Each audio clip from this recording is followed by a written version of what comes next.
La plupart des gens pensent que pour observer une croissance personnelle significative dans sa vie, il faut absolument faire de grands changements de dingue. Si tu es dans un environnement toxique, changer totalement de cercle d'amis, déménager à l'autre bout du monde, changer complètement ta garde-robe. Et tous ces changements sont généralement liés à des éléments extérieurs qui sont en fait que des effets. C'est-à-dire que tu as beau déménager à l'autre bout du monde, si tu ne fais pas un travail sur toi-même qui est la cause, eh bien ça sera toujours pareil. Donc si tu as un problème en France et que tu te dis qu'en partant en Chine ça ira mieux, et non, ça n'ira pas mieux si c'est que tu n'as pas changé la cause du problème qui est toi. Et la cause, en déménageant, tu l'emportes partout avec toi. Du coup, dans cette vidéo, je vais te partager mes 3 habitudes que je pratique quotidiennement, qui m'aident énormément dans mon travail sur moi-même, qui apportent et qui continuent à m'apporter au quotidien de grands changements en moi et aussi dans mon expérimentation, dans mon expérience de la vie au quotidien. Et si ces habitudes ont pu m'aider, je suis sûre qu'elles peuvent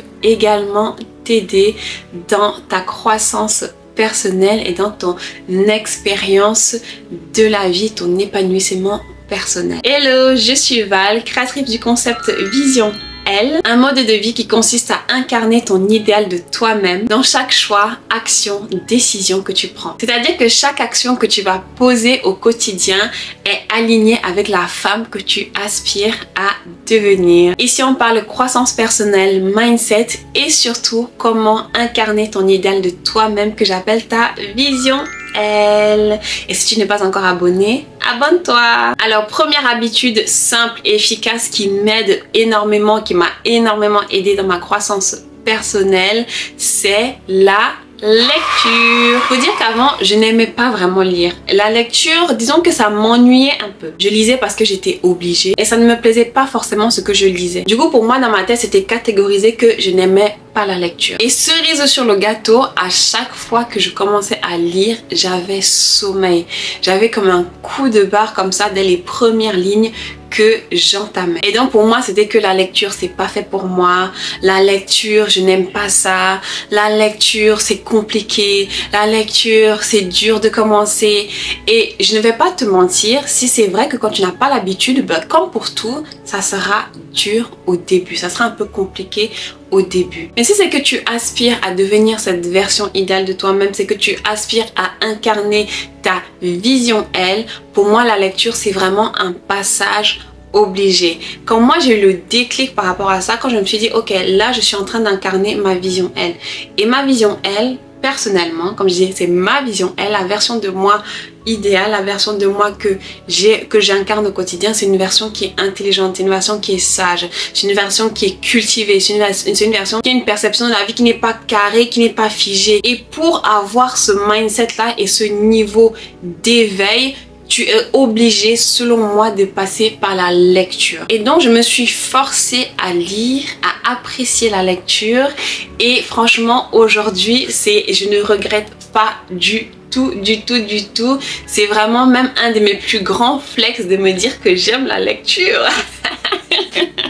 Mais bon, ça n'a pas été simple d'en arriver là et je sais que si toi tu me regardes aujourd'hui, que tu aimerais bien lire davantage mais que tu te dis non, je suis fatiguée, j'ai pas le temps et puis j'aime pas lire et puis machin, bref, tu te trouves 1001 excuses pour ne pas commencer la lecture, je vais te donner des tips qui m'ont aidé à commencer la lecture, apprécier la lecture, kiffer la lecture et à aujourd'hui que ça devienne un indispensable dans mon quotidien. Alors tips numéro 1 pour commencer à apprécier la lecture, c'est de choisir des thématiques de lecture qui te plaisent. Une des grandes raisons pour laquelle je n'aimais pas la lecture avant, c'était parce que je lisais des livres, comme j'ai dit tout à l'heure, qui ne me plaisaient pas. Je lisais des livres scolaires sur des thèmes ennuyeux, des trucs que voilà, ça me saoulait clairement. Et je peux même pas vous dire un seul livre scolaire que j'ai lu jusqu'à la fin. Et donc quand j'ai commencé à incarner ma vision Elle, j'ai commencé à choisir des livres qui me plaisent, c'est-à-dire des livres sur le développement personnel, des livres sur la spiritualité, des livres sur la psychologie humaine, des livres sur les relations humaines, des livres sur la philosophie. Bref, tout ça sont des thématiques vraiment qui me passionne, et donc quand je commence à lire un livre dans une de ces thématiques, et ben je suis, voilà, mon cerveau il est en ébullition, je suis comme un enfant devant des cadeaux un matin de Noël, tu vois. Donc voilà, choisis un livre dans un domaine qui va t'intéresser, qui va te passionner, que tu aimes bien. Deuxième tip, choisis un petit livre. On n'est pas là pour se mettre la pression, on n'est pas là pour s'accabler, on n'est pas dans une course, ce n'est pas la concurrence à qui lira le livre le plus gros, le plus intéressant. Bref, là tu es en train de faire un travail sur toi-même. Et comme j'ai dit, tu n'es pas là pour te mettre la pression, donc commence par un petit livre. Ça va permettre de toi finir le livre rapidement et de surtout ne pas te décourager dans ton processus de lecture. Si c'est que tu commences la lecture et que tu prends directement un livre de 500 pages, même si le sujet t'intéresse, si tu n'as pas l'habitude de lire, ça va très vite te décourager. Donc choisis pour commencer des petits livres. Troisième tip, ce qui m'a également aidé à lire davantage, c'est le fait d'écouter des livres audio. Après moi ce que je fais, c'est que je n'écoute pas que le livre audio, en fait j'écoute le livre audio en même temps que je lis le livre. J'adore avoir le livre papier, j'adore, enfin je sais pas, en fait j'adore sentir le livre en main. Donc ce que je faisais au début et qui m'a énormément aidé, j'ai pris un abonnement Audible, je vous fais de la pub. J'ai pris un abonnement Audible et le livre que j'avais décidé de lire, je l'achetais en physique et en même temps je le commandais je l'achetais en audio. Donc ce qui me permettait d'avoir l'impression que c'est même pas moi qui lis.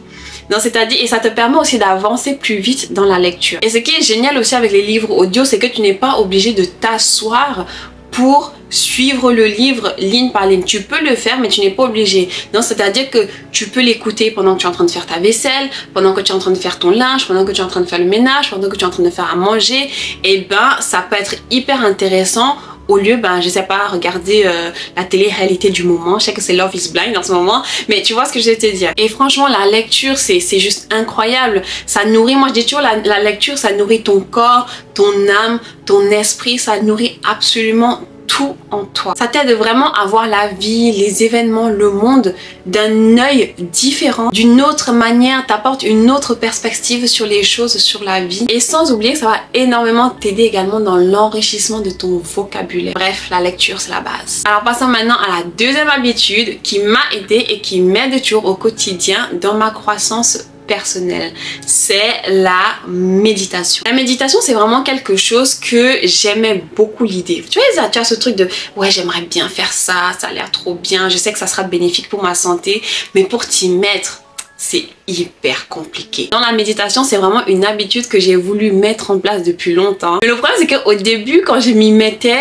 tu vois, quand tu fermes les yeux et tu commences à méditer, tu commences à te recentrer, et ton cerveau, il part dans tous les sens, tu commences à penser à tout et n'importe quoi. Des pensées, tu te dis, mais qu'est-ce que ça vient faire ici, à ce moment-ci où j'ai besoin de faire le vide? Et du coup, à chaque fois que j'essayais, j'arrêtais parce que je me disais, non, c'est pas faire pour moi, j'arrive pas à me concentrer. Mais une fois de plus, ma volonté de m'améliorer, d'incarner la femme que j'aspire à devenir, d'incarner mon idéal de moi-même a pris le dessus. Et j'ai commencé à m'y mettre petit à petit. D'abord, j'ai mis 1 minute, et puis 2 minutes, et puis 3 minutes, et puis 4 minutes, et puis 5 minutes, et puis 6 minutes. Ah tu vois ce que je veux dire. Et je suis fière vraiment de dire que maintenant, ça fait quelques mois que j'en fais quotidiennement, et même le maximum de temps que j'ai pu faire, je crois que j'ai déjà fait 20 minutes d'affilée. Non mais tu vas te dire ça à la moi d'il y a 2 ans que j'ai passé 20 minutes juste assise à méditer, à faire le vide, elle va te dire mais impossible, c'est pas possible, c'est pas toi, tu mens. Et pourtant c'est la vérité. Actuellement, ma moyenne quotidienne, elle est entre 5 et 10 minutes de méditation par jour, dépendant voilà, de mon mood et de comment je me suis réveillée, si j'ai bien dormi, si j'ai pas bien dormi. Je le fais généralement le matin, ou bien parfois je prends un moment dans la journée entre 2 rendez-vous pour le faire, ou bien le soir avant de me coucher. Voilà, ça me fait du bien, je médite. Et franchement, ça me permet vraiment de me recentrer et de faire le vide. Après, je te cite même pas tous les avantages que la méditation peut t'apporter. Réduire le stress, réduire l'anxiété, améliorer la gestion de tes émotions, ce qui est hyper important, faire le vide, prendre du recul également. Bref, il y a tellement d'avantages à faire de la méditation. Non, c'est que tu peux prendre ces petites minutes chaque jour juste pour te recentrer et faire le vide. Fais-le. Troisième habitude simple et efficace que je fais au quotidien pour améliorer ma croissance personnelle, c'est le journaling. Est-ce que je dois encore expliquer les bienfaits du journaling? Franchement, il faut savoir que l'écriture, c'est vraiment, c'est une forme de thérapie. Moi, ce que je dis toujours, c'est que si tu n'as pas les moyens de te payer une psychologue, une coach, un accompagnement, peu importe, qui va t'aider, voilà, à exprimer ce que tu as sur le cœur, ce que tu ressens et comment ça se passe dans ta tête et à faire le point, prends un stylo, prends une feuille et tu notes. Le journaling, ça va vraiment te permettre de coucher tes pensées, qu'elles soient bonnes ou mauvaises, de les analyser, de les comprendre, de prendre du recul pour trouver les meilleures solutions à ton problème. Tout comme la méditation, le fait d'écrire va vraiment t'aider à mieux gérer ton stress, à clarifier tes idées, tes pensées, à développer ta confiance en toi, clarifier tes objectifs, apprendre à mieux te connaître, te motiver. Ça permet vraiment d'extérioriser ce qui se passe en toi et de transformer le chaos qui se passe parfois à l'intérieur de toi en quelque chose de plus digeste. Et tu vois, ça c'est une habitude tellement simple qui ne demande rien du tout. Je pense que tout le monde a une feuille et un stylo chez lui, mais tellement peu de gens la pratiquent, tellement peu de gens prennent ce temps-là de se dire je vais prendre une feuille, un stylo et écrire ce qui se passe à moi et chercher à comprendre et extérioriser, voilà, de cette manière ce qui se passe en moi, au lieu d'aller me défouler sur Pierre-Paul Jacques quand tu arrives dehors, ou bien quand on te demande quelque chose, tu commences à bouder parce que tu as, voilà, parce que tu as de la haine, ou bien tu as de la colère en toi que tu ne sais pas comment extérioriser. Voilà, c'est tout pour mes 3 habitudes quotidiennes qui m'aident à incarner ma vision ma version idéale de moi-même et qui m'aident dans ma croissance personnelle. Tu vois, en soi, ce n'est pas grand chose. Le fait de lire, tu peux prendre 5 minutes sur 24 heures, tu lis quelques pages, tu sais pas ce que ça va t'apprendre, tu sais pas ce que ça va t'apporter, tu sais pas, juste un mot que tu vas apprendre, bien que tu vas lire, une phrase que tu vas lire et qui va te faire prendre conscience de quelque chose, tu ne sais pas, ça te prend 5 minutes dans ta journée. Le fait de méditer, ça aussi, même 1 minute de méditation, même 1 minute dans le calme, recentrer sur toi-même, juste dans le vide, ça peut te faire énormément de bien. Et écrire également, ça te prend 5 minutes. Ça te prend 5 minutes, même 5 minutes c'est beaucoup, ça te prend juste quelques minutes pour écrire quelques lignes sur voilà comment tu t'es passé, comment s'est passée ta journée, comment est-ce que tu te sens, comment est-ce que tu vois les choses, comment est-ce que tu vois la vie, qu'est-ce que tu as envie de faire. Ça te prend, ouais, en tout, ça te prend 5, 10, 15 minutes, disons que tu prends 5 minutes pour chaque tâche, ça te prend 15 minutes par jour pour faire chacune de ces tâches, 15 minutes sur 24 heures. Waouh! Regarde un peu ton temps d'écran sur le téléphone et tu me dis ce que ça t'apporte en faisant ça. Et dis-moi, c'est 15 minutes que tu vas faire par jour.